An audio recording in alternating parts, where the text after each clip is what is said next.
Bom dia para vocês. É um prazer estar aqui. Também quero reforçar o agradecimento aí para os nossos três debatedores e para as suas instituições que nos ajudaram muito. Capitão Humberto, nós aborrecemos bastante, o CET, né, através do Nespoli, a Carol, né, o engenheiro Luiz, enfim, e a Dalgisa, que realmente veio para um grande sacrifício, e a gente agradece de coração. Então, esse trabalho, na verdade, é mais um dos trabalhos que a gente tem feito aqui, e, na verdade, os autores estão naquela bancada dali, né? São todos ali sentadinhos, que são os médicos residentes e os outros profissionais de saúde que são aprimorandos do PROAS. A gente chama ele de alunos porque, além de serem nossos treinandos em serviço no hospital, eles são todos formados, né? Eles são alunos do curso de especialização em administração hospitalar, sistema de saúde da Fundação Getúlio Vargas, da IAESP, né? Então, na verdade, eles estão em fim de programa, né? Então, esse ano eles já vão passar de jovens com futuro promissor a mais, eu ia brincar, né? Mais alguns desempregados, mas é mentira, porque os nossos treinandos, graças a Deus, são empregados com muita facilidade, dada a qualidade da formação deles e deles mesmos, né? Ali tem a bancada dos próximos que estão aqui, que são os A1, R1, né? Aprimorantes de primeiro e segundo ano.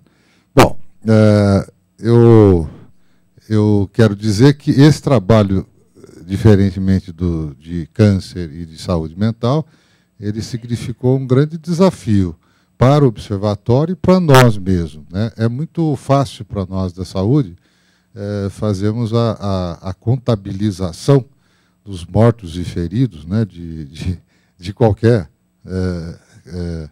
de qualquer conjunto de determinantes sociais, né? e fatores de risco que existem na sociedade, porque, na verdade, as pessoas não morrem de câncer por acaso, não têm doença mental por acaso, e não são vítimas de acidente de transporte por acaso. Todas essas coisas decorrem de um conjunto de determinantes. Nós, da saúde, estamos mais acostumados a tomar conta do atendimento, né, da assistência. E a área de saúde acaba se preocupando muito com essa questão da assistência. Há uma carência muito grande de recursos para atender as pessoas de todas as doenças que as pessoas têm, né, inclusive por os problemas decorrentes de acidente de transporte. Então, nós, da área de saúde, ficamos muito, vamos dizer, ideia fixa na questão de leito, tratamento, UTI, e etc. Mas, de vez em quando, a gente consegue se organizar para olhar a determinação dessas coisas. No caso do acidente de trânsito, de transporte, né, a gente, logo no começo do nosso trabalho maior, que está no observatório, a gente põe a diferença entre essas coisas, né? Tecnicamente, a gente está chamando junto com a CID de acidente de transporte, mas as pessoas chamam de acidente de trânsito, as diferenças não são tão dramáticas. Então, se por acaso eu mesmo fizer confusão, vocês me perdoem, as definições estão todas no documento completo que está na internet, recebendo ainda sugestões e correções, porque, na verdade, nós, né, não somos especialistas em todas as coisas que a gente trata ao pegar os 6 eixos do observatório. Mas a gente tentou fazer um esforço de trazer esses dados da melhor maneira que a gente conseguiu e deixou em consulta pública, e ainda está em consulta pública, para ver se a gente errou alguma interpretação, fez algum equívoco em algum dado, de tal forma que a gente depois deixe ele no observatório para quem quiser, né, olhar isso daí. Então, a função aqui, na verdade, seria a gente fazer uma leitura do acidente de transporte, contar com a colaboração, né, dos colegas que aqui estão para debater e ficar registrado no observatório, né, mais um conjunto de conhecimentos, informações, que a gente espera que sirvam para estimular políticas públicas para diminuir o número de acidentes, para atender melhor as pessoas acidentadas. Enfim, esses são os nossos objetivos. Bom, eu vou na verdade, apresentar esse trabalho, como o pessoal levou muito a sério, se dedicou bastante. Quero, mais uma vez, cumprimentar os nossos alunos. Como eles levaram muito a sério o trabalho ficou muito grande, né? Então, tanto que as nossas apresentações elas são disponíveis em 3 versões, né? Tamanho grande, médio e pequeno. Né? Eu vou apresentar o tamanho pequeno, né? Mas, se vocês quiserem, o tamanho médio e o tamanho grande estão disponíveis no Observatório. E também está disponível um texto, né? Quer dizer, na verdade, tanto as apresentações como um texto estão disponíveis no Observatório.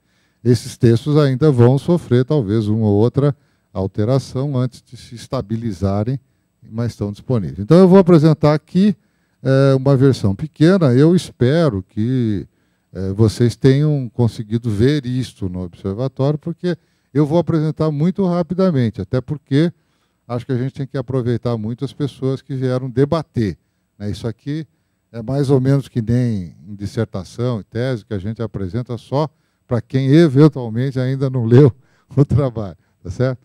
Bom, então vamos começar. Aí estão os nossos autores, né, do trabalho, né? Aqui estão as pessoas que contribuíram muito com o trabalho. Quer dizer, na verdade,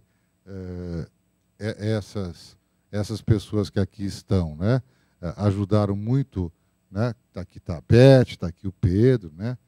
Está aqui a Cleide, né? Tem também a Cláudia, que não veio, mas também o Arnaldo, enfim, o Oswaldo, né? Enfim, todas essas pessoas, né, colaboraram muito, dando sugestões para o trabalho que foi feito ao longo de um ano inteiro, né? Esse é um trabalho feito, não é um ano inteiro, mas é praticamente um ano inteiro.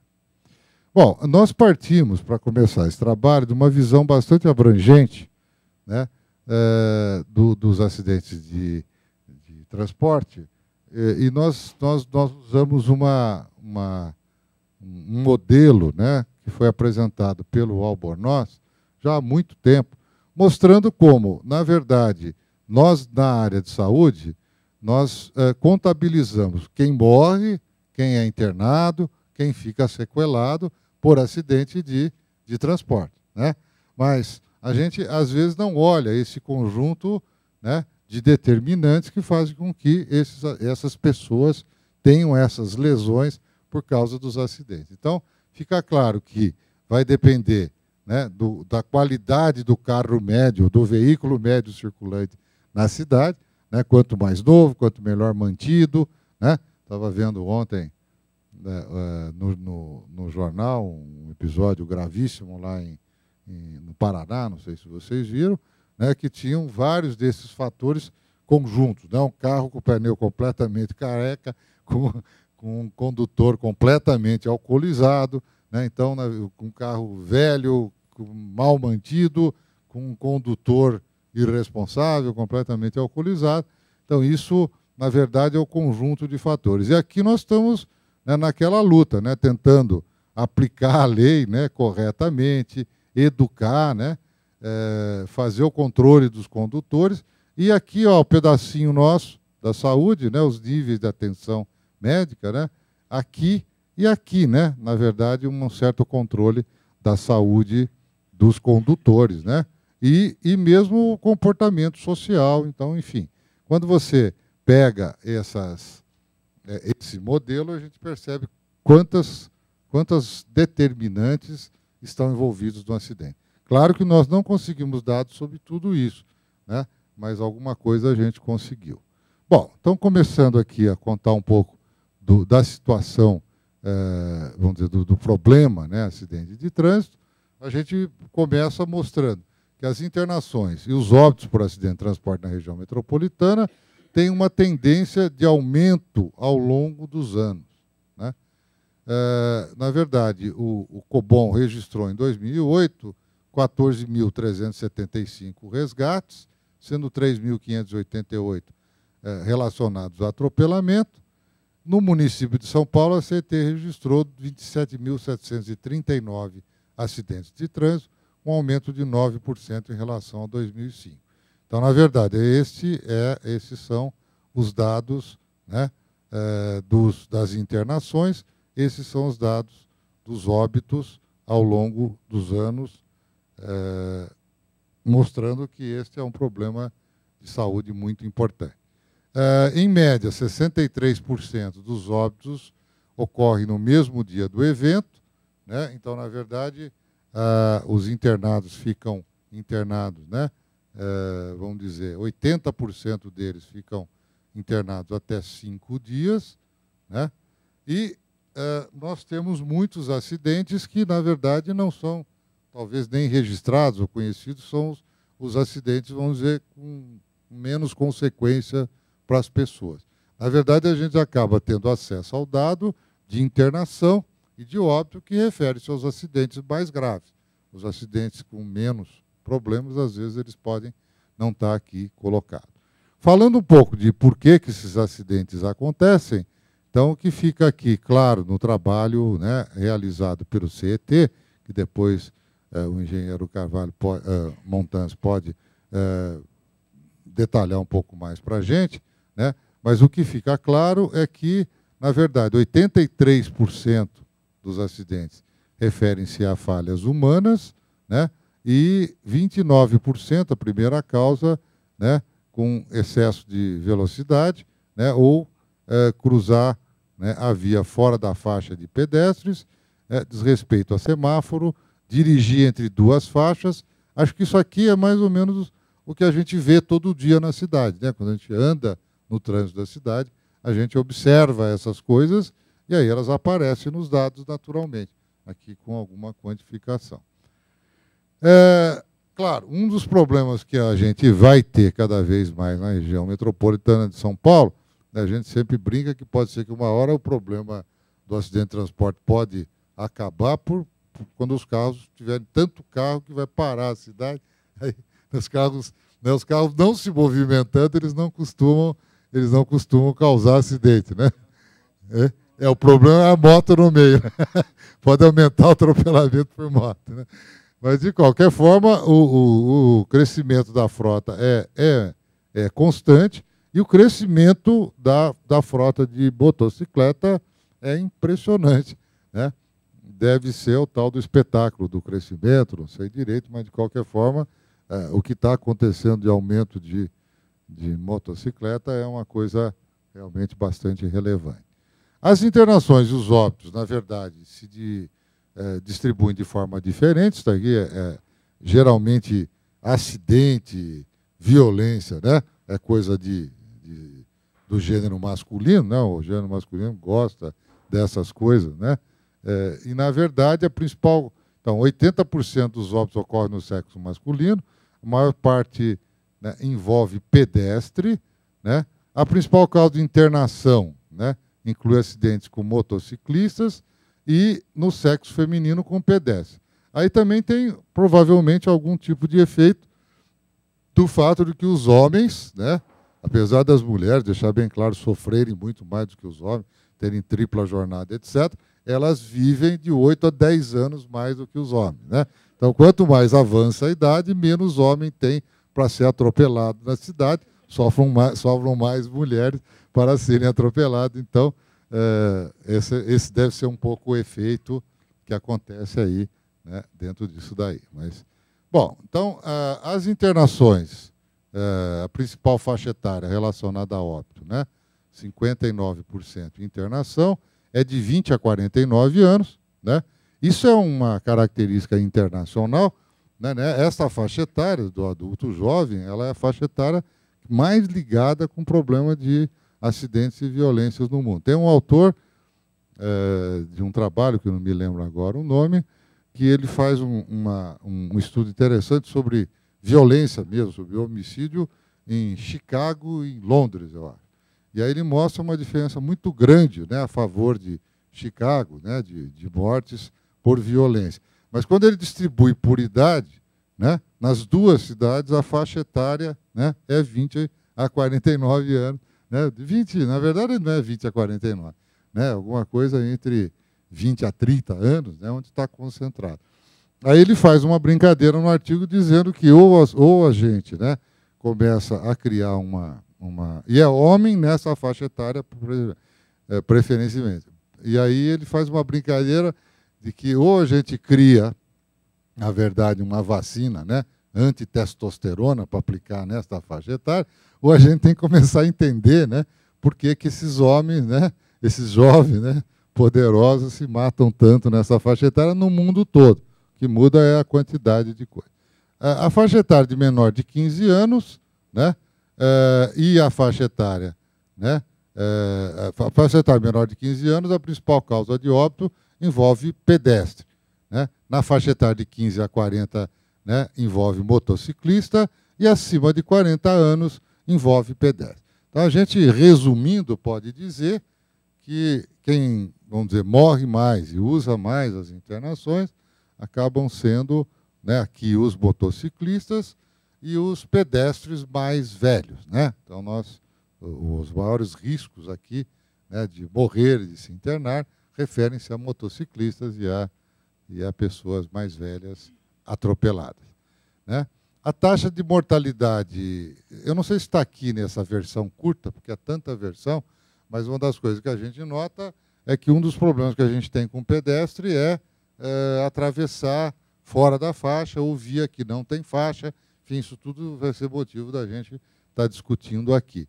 E uma coisa interessante que a gente, na verdade, não trouxe aqui para os dados, mas que é conhecido, né, eu acho que a gente não trouxe, né, é a relação do uso do álcool, não só em quem está dirigindo o veículo, mas o uso do álcool em quem está andando pela via. Né? Quer dizer, é muito comum as pessoas que morrem estarem com álcool, não só os que estão dirigindo. Né? Frequentemente, os que estão andando pela rua também têm um problema com álcool que faz com que eles percam, claro, a concentração, né, e etc. A tendência, a taxa de mortalidade de internação por acidente de transporte envolvendo motociclista, então, é a grande questão, né, que talvez a gente tenha que discutir aqui na região metropolitana. A tendência de diminuição da taxa de pedestres, mas o aumento entre motociclistas, né, e é um aumento bastante grande. Se a gente não errou na conta, é um fato extremamente importante. A tendência de diminuição da taxa de internação e aumento entre motociclistas. Então, essa é uma questão para a gente destacar. Né? Aqui vocês têm os dados, né, dando, enfim, essa visão. Eu vou andar um pouquinho mais rápido, senão eu não consigo chegar lá. As internações envolvendo os pedestres apresentam as maiores médias de tempo de internação e taxa de mortalidade hospitalar. Né? Então, internações apresentam o maior tempo médio de duração, uma tendência crescente na década, né? E a taxa de mortalidade hospitalar vem apresentando decréscimo, com destaque para acidente envolvendo automóvel. Né? Então, aí deve ter a ver, provavelmente, com a idade dos atropelados. Né? Depois a Dalgisa pode contar um pouco para a gente, mas provavelmente os atropelados mais velhos devem ter mais dificuldade de sair do hospital andando, né? Ou em boas condições. Aí algumas coisas interessantes que apareceram, e aí começa uma das missões do observatório. Né? A gente não conseguiu, por ser semana da Copa, né? Na verdade, a gente, né, trabalha menos dias nesses períodos de Copa, então a gente não conseguiu trazer o pessoal dos municípios aqui, mas eles vão, não muitos, né, tem alguns, eles vão ter acesso a esses dados e vão poder discutir. Uma das dificuldades que a gente teve na análise dos dados, porque é aquela história, né, é muito difícil conseguir o dado. Né, então é uma grande alegria a hora que a gente consegue o dado, mas em seguida é uma grande preocupação para a gente conseguir analisar os dados.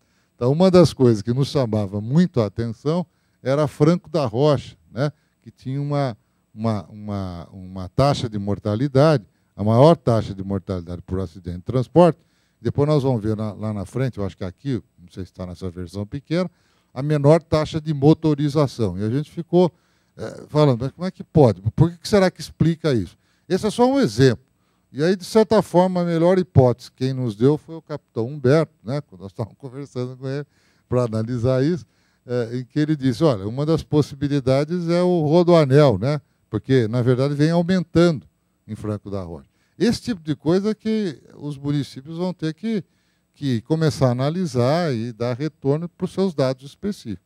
O observatório, a equipe do observatório, que é muito pequenininha, né, está toda aqui, ali naquele canto, ali, mas o Rubens, que está lá no fundo, e a Rayane e a Cidinha, que não estão aqui, porque tinham outros compromissos. Então, a equipe é muito pequena, ela não vai dar conta de analisar a realidade das regiões de saúde nem dos municípios, né?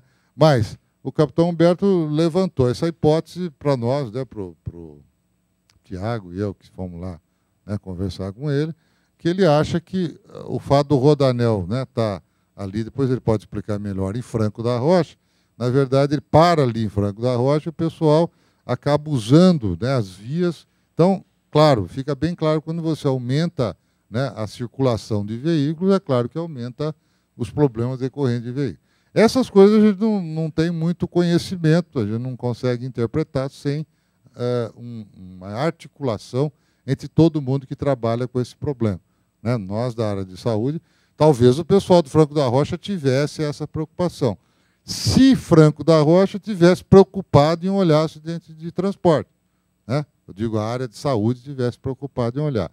Na verdade, no estudo aqui que nós vamos ver, né, orientado essa parte aí pela professora Cleide e pela professora Cláudia, a gente vê que não é um assunto que habita com muita frequência as discussões dos conselhos de saúde, ou talvez até a preocupação do secretário de saúde do município, né? Talvez ele ache que isso não é problema dele, né? Alguém vai ter que resolver isso, que não é ele. Mas, de repente, Franco da Rocha, por exemplo, é um exemplo. Franco da Rocha é um exemplo interessante de como, de repente, muda uma situação de uma área, de um território, e muda o perfil, né, de mortalidade, e às vezes, talvez, eu não sei, a minha hipótese, não tem ninguém de Franco da Rocha aqui, né? A minha hipótese é que talvez a Secretaria de Saúde nem preste atenção nisso, né? Nem consiga perceber que isso esteja acontecendo, né? A importância, então, do observatório, de olhar esses dados, está aí, né? A região dos mananciais é que apresenta as maiores taxas de internação, né? Isso tudo, mais uma vez, eu insisto, nós não sabemos explicar direito, né? A gente teria que ir lá na região dos mananciais, conversar com as pessoas, ou eles teriam que contar para a gente por que é que as regiões dos mananciais estão aí. Os nossos aprimorantes residentes bateram bastante cabeça para tentar interpretar, eu tentei não atrapalhar muito o trabalho deles, mas é difícil, né? Está em debate aqui, né? Então, aqui, olha, é a maior quantidade de óbitos e é a menor taxa de monitorização, né? A razão, já comentei. Em todas as regiões de saúde, a taxa de mortalidade por acidente com motocicleta apresenta uma tendência de aumento. Então, o que acontece na região metropolitana, né? Acontece em todas as regiões de saúde. A região do Alto Tietê apresenta a segunda maior taxa de mortalidade, né? E tem uma tendência crescente nos últimos anos. A região de Franco da Rocha, etc., nós já vimos, né? A região de Guarulhos é a que apresenta maior aumento percentual de internações por acidente de transporte, né? 23% ao ano no número de internações, né? A região dos mananciais possui as maiores taxas e o Alto Tietê tem apresentado uma redução no número, que se deve, sobretudo, à redução da internação de ocupante de automóvel. Esta dinâmica nós não sabemos muito interpretar. Nós gostaríamos que os nossos debatedores, se tiverem uma contribuição a dar sobre essa dinâmica, acho que enriqueceria muito o nosso relatório. Aqui uma coisa interessante que a gente lembra ao usar o ano potencial de vida perdido, que é aquele indicador, porque uma coisa é você contar o número de óbitos, outra coisa é você ver em que idade que o óbito ocorre. Então, os anos potenciais de vida perdida é um indicador, né, que em vez de ele contar cada óbito e ver quem tem mais óbito, ele vai contar o número de anos que deixaram de ser vividos, né, para cada um desses óbitos, considerando a expectativa de vida. Então, se nós temos uma expectativa de 70 anos, quem morre com 15, né, perdeu, né, 70 menos 15, 45? Não, hein? 55, né? 55 anos, né? Podia ter usado um exemplo mais fácil de calcular, né? Quem morre com menos de um ano perde 69, né? Quem mandou? Eu fui querer usar, né? Mas, enfim, aí fazer a conta assim, ao vivo, é difícil. Mas deu para entender, né? Ora, em relação à expectativa de vida, ao ceifar as pessoas muito antes do que a idade razoável para morrer, que a gente sempre acha que é mais, né? Por exemplo, eu já acho que tem que morrer no mínimo com os 90, né? Mas a molecada pode achar que com 70 já está bom, né? Depende muito do ponto que você está de observação, né? A gente sempre acha que velho é quem tem mais de 10 anos do que a gente, né? Pelo menos, né? Então, isso daí é uma coisa bastante importante, né? Na verdade, essas coisas todas acontecem muito com pessoas muito jovens, né? Lógico que a gente também está atropelando os velhos para ser democrático, mas, na verdade, é um problema bastante sério. Bom, a região metropolitana de São Paulo apresentou um aumento nos últimos anos da taxa de mortalidade e da taxa de internação por acidente de transporte, e uma diminuição da mortalidade hospitalar. Tipo de transporte com maior taxa de mortalidade é o acidente envolvendo pedestre, embora a mortalidade de motociclistas venha aumentando. A principal causa de internação são os acidentes envolvendo motocicleta. Os acidentes de transporte são mais prevalentes em adultos jovens do sexo masculino. As motocicletas estão envolvidas na maior parte dos acidentes. A principal causa de acidente é falha humana. A região de Franco da Rocha e a UTT apresentam altas taxas de mortalidade, né? E, apesar de estar diminuindo em Franco da Rocha, e a região metropolitana perde anualmente 90 mil. Então, esta foi a conclusão. Estou um pouco preocupado com o meu tempo. Essa é a conclusão do primeiro eixo, condição de vida e saúde. O trabalho foi feito por eixos, né, do observatório, são 6 eixos, e essas são as conclusões do primeiro eixo. Na verdade, o primeiro eixo é o que vamos dizer, tem mais dados e tem mais coisas, os outros a gente vai um pouco mais rápido. Bom, o Corpo de Bombeiros. Então, agora aqui nós estamos entrando na capacidade instalada, né? Então, nós vimos... Tem que acelerar? Então, vamos acelerar.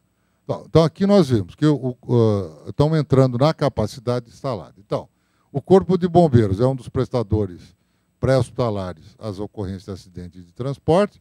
Para atender a demanda de acidente de transporte, o Corpo de Bombeiros realiza a cobertura de 27 municípios, né? E aqui nós temos os dados, né, de ocorrências envolvendo cada um dos agrupamentos. Então, eu vou deixar para o capitão Humberto discutir mais isso aqui, e eu vou passar um pouco mais rápido. O SAMU presta assistência pré-hospitalar móvel dentro da região, são 12 centrais de regulação, que prestam assistência a 44% dos municípios da região metropolitana. Então, veja que 90% da população tem essa cobertura pelo SAMU, não é todo mundo.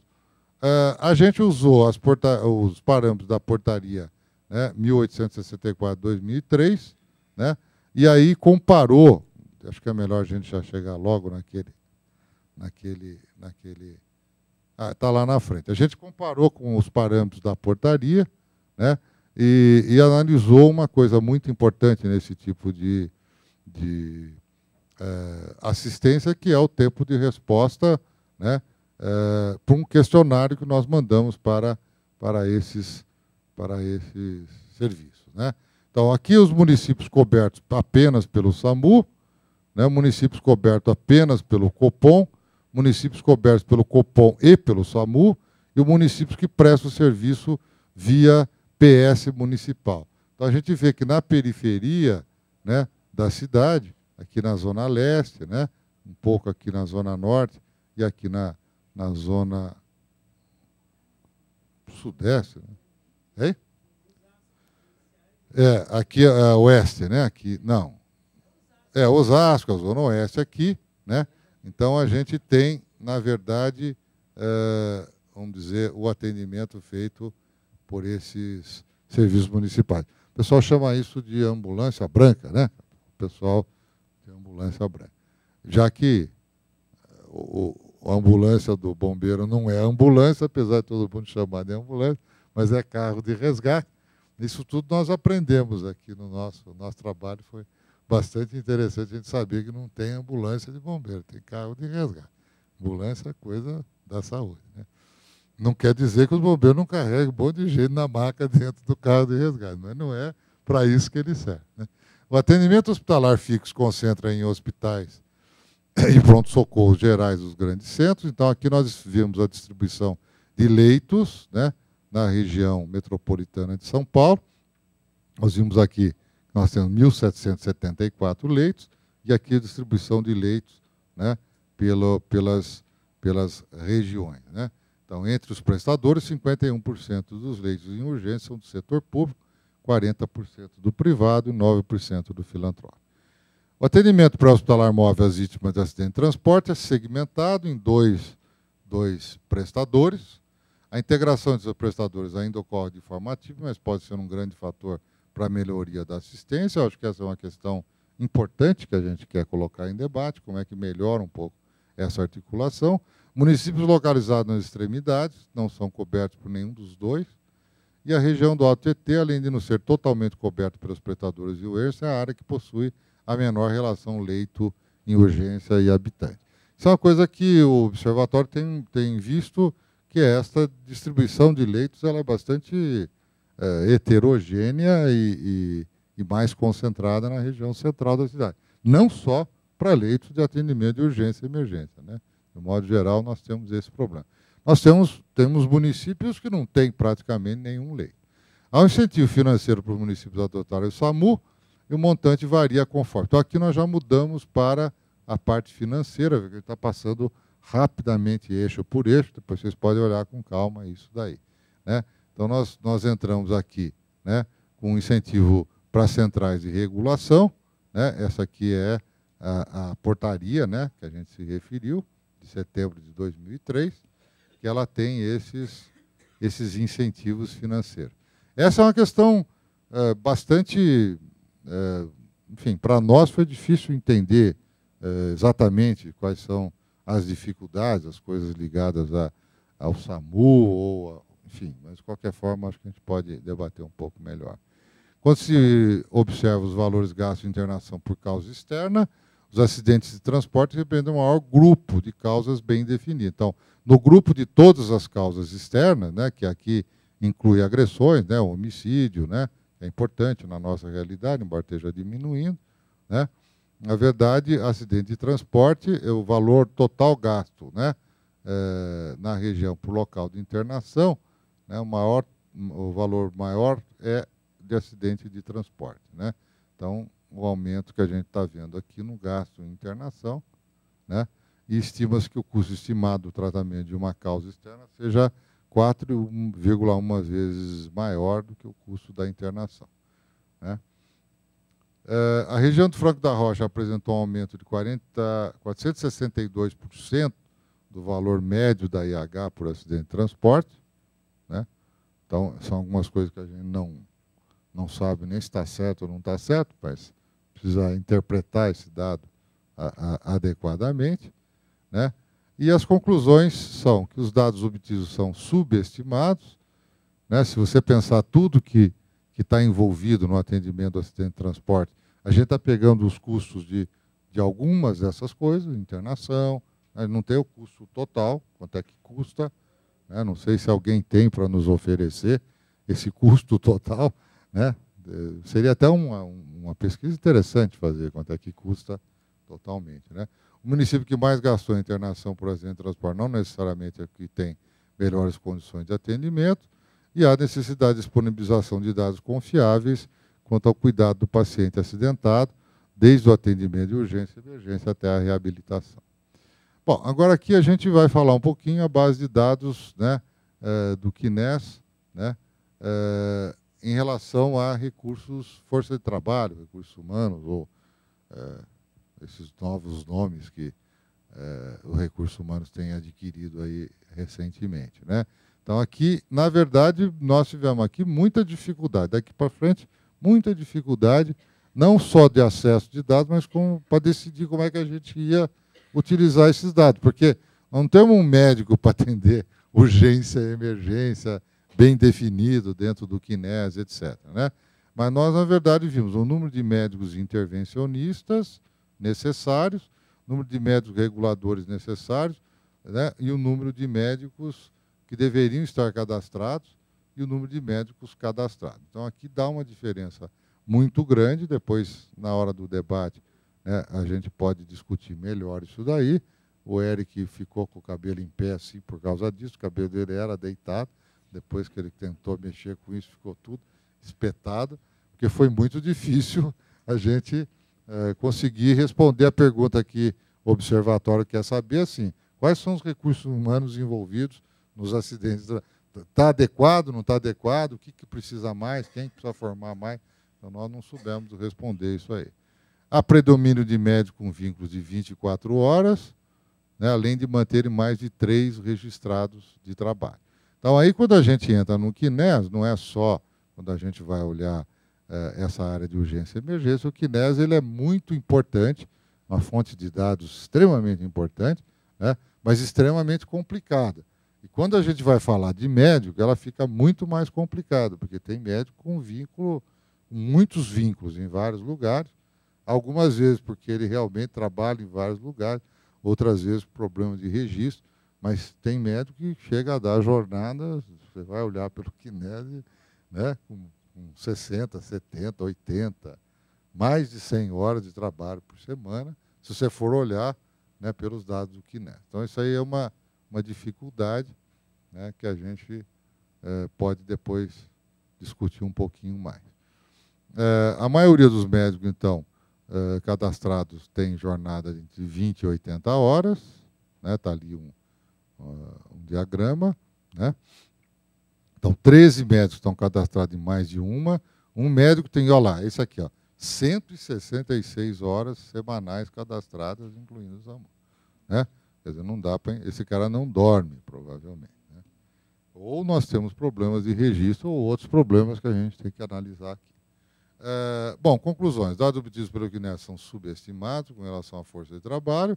A maioria dos SAMUs que responderam ao questionário faltam trabalhadores, tendo como referência a portaria 2970 de 2008.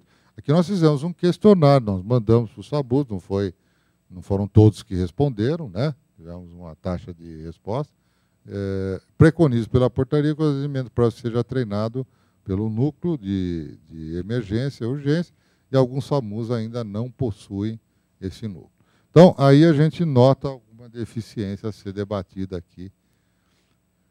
Aqui, então, os dados do CET, que depois o engenheiro Montanz pode analisar melhor para a gente, né? Então, desenvolve um grande número de atividades promotoras da cultura de direção defensiva, visando a redução dos acidentes. Então, aqui a gente pegou o CET, porque a gente não tem dados sobre o restante da região metropolitana. Então, a única coisa que a gente podia era usar o município de São Paulo, que é o município mais importante. Então, aqui tem esses dados, que depois eu vou deixar que o CET mesmo analise, né, melhor. Apesar de, em menor número, o DETRAN e o COBOM também auxiliam na formação da prevenção, né? Então, aqui o número da produção da atividade de prevenção do COBOM e do DETRAN, né? Então, tem várias iniciativas que existem para tentar melhorar essa questão da educação, depois vocês olham lá direitinho. E os automóveis são o tipo de veículo com maior participação absoluta no número de veículos quebrados, porém são os ônibus que quebram mais na cidade. Alguns dados que a gente traz aqui. Análise das multas, essa é uma discussão que é interessante, né?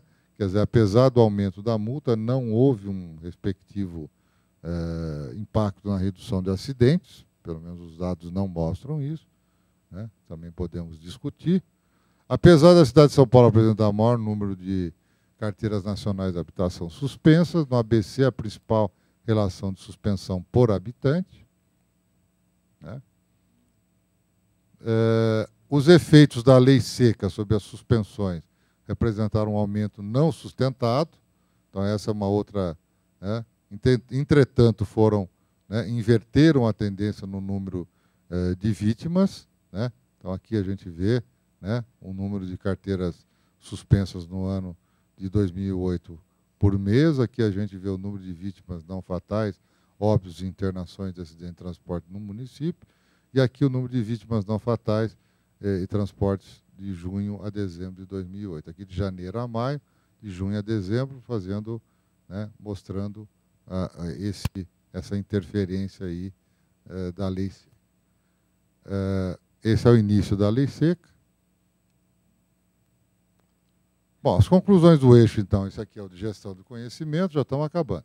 Indicam, acima de tudo, a necessidade de maior visibilidade das informações e das medidas que levam à cultura de direção defensiva, né? Então, aqui, depois vocês podem ler lá, isso aqui foi um trabalho bastante grande que o Borri teve de tentar coletar essas informações, e ele, na verdade, acabou sendo quem acabou costurando o relatório inteiro, porque, ao tentar levantar, né, informações, ao levantar informações e conhecimento sobre isso, ele teve uma visão mais geral do que acontece aqui. Então, aqui, algumas questões interessantes. As atividades de educação no trânsito têm atuação importante no combate ao acidente de transporte, mas é necessário dar maior visibilidade e amplitude, né? A opção do Estado em investir em uma política baseada em multas não tem apresentado aparentemente uma relação com redução do acidente. Contudo, podemos perceber que a partir após a lei seca, houve uma inversão na tendência de internação e de vítimas não fatais. Então, aí mostrando a importância da lei seca para o acidente. Bom, aqui então um trabalho que depois o Zé e o Felipe Berg, que estão lá no fundão, que fizeram essa parte, e a professora Cleide, né, que é a coordenadora do eixo de controle, participação e controle social do SUS, né, eles, na verdade, fizeram um levantamento justamente para tentar ver se até nos últimos 2 anos, quantas vezes o acidente de trânsito, né, foi discutido nas reuniões do Conselho.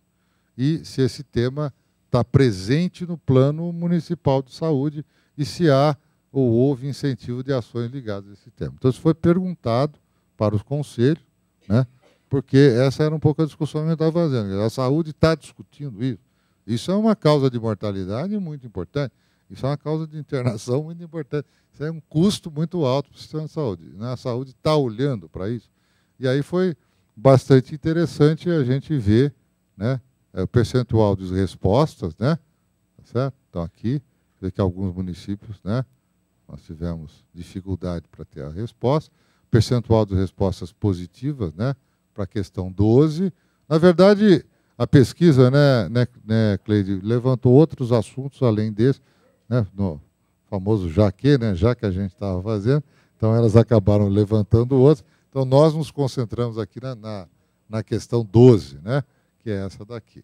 Então, aí a gente vê que, de diversas formas, o tema aparece nas discussões dos conselhos, né? Está vendo? Aqui são atas, né, dos conselhos, em que a questão Dona Araci coloca o acidente em discussão, né? Bom, a necessidade de foco sobre o tema acidentes de transporte torna-se essencial para que as propostas sejam colocadas em prática pelas instâncias de gestão, né? Essa aparente incongruência pode vir a uma falta de integração entre as propostas documentadas e as práticas desenvolvidas no dia a dia dos conselhos. Então, as entrevistas indicavam pouca presença do tema nas ações do conselho, documentos analisados demonstravam discussões sobre o tema. E essa aparente incongruência parece sugerir uma falta de integração entre as propostas documentadas e as práticas desenvolvidas no dia a dia do Conselho. Aí eu não sei, né, Cleide, de certa forma não é só para acidente de transporte que isso acontece, né? Existe um discurso adequado, né, mas uma prática, às vezes, desarticulada. Apesar da boa participação dos municípios, os resultados sobre a exigência de ação ligada ao tema não foi satisfatório e mostrou a necessidade de maior foco por parte dos conselhos e ações propostas que melhoram os determinantes de saúde que estejam ligados aos acidentes de transporte. Essa é uma questão interessante, porque tem a ver também com a própria discussão do eixo que eu coordeno no Observatório Condição de Vida e Saúde.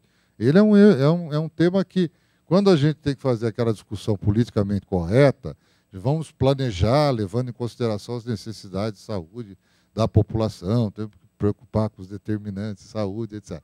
Isso no discurso do Sistema Único de Saúde existe e é uma coisa bastante importante. Na prática, né, os gestores de saúde estão muito envolvidos, né, com as questões ligadas à assistência. E eles acabam, essas políticas intersetoriais que existem em alguns países, Canadá, Austrália, tem alguns países que têm essa política de integrar melhor os setores, né, saúde com outros setores, né, que determinam a saúde, ainda não é uma realidade muito comum aqui no nosso meio, né? O eixo de condição de saúde não é o que bomba muito, que interessa muito o pessoal. Bom, não sei, acho que eu extrapolei um pouquinho o tempo, mas não muito, né, Pedro? E, então, queria parabenizar os alunos, agradecer aos que ajudaram, e aí está a nossa contribuição.